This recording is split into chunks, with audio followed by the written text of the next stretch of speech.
we have been discussing complexation since last few lectures. In complexation, in the initial parts, we have seen what are the complexes and how they are classified. Various types of complexes we have seen during last 4-5 lectures or so.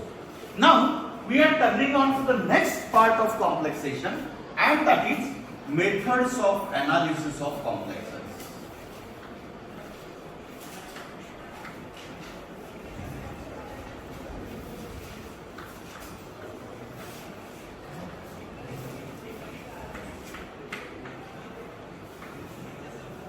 So when we study the methods of analysis of complexes, there are two parts that we have to study in it. Okay? So in physical pharmaceutics, we know that we have to study the things in a quantitative manner, and so quantitative establishment of the analysis of complexes we have to perform in this particular part. So when we analyze the complexes, what we have to analyze in the analysis of complexes? We know that when the complexes are formed, two species interact with one another and the complexes are reversible. Okay? So the stability of the complex, that is the first thing that we have to determine. So the first aspect that we will be determining is the stability of the complex.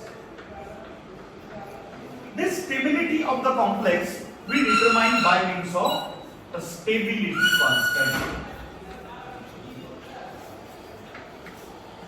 We determine it by means of a stability constant of the complex, in which we determine and we express that how strong the complex form is and how long it is going to last in the complex manner. Okay? The second thing that we have to concentrate on about the complexes is stoichiometric ratio.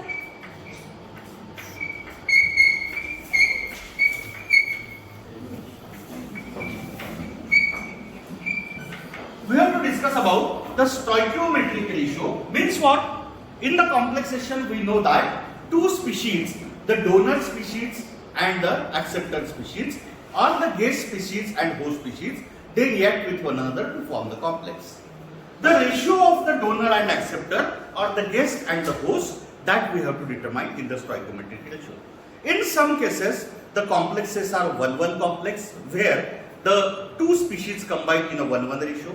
It may be a 1-2, 1-2 or 2-1 or 2-3 type of complex, in which the ratio of the reacting species we have to determine, which we call it as the stoichiometric ratio of the complexes. Is that okay? Fine. So, the various techniques that are used for the analysis of complexes, the various methods that are used for the analysis of complexes are: the first method is called as method of continuous variation.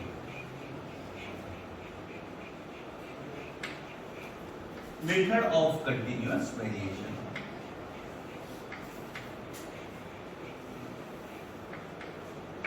Second method, which we have already performed in the practicals, is the pH titration method. pH titration method. Third method is called as distribution method.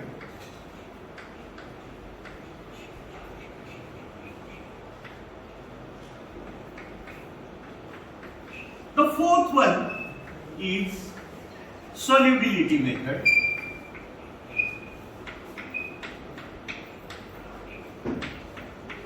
Fifth one is spectrophotometric method.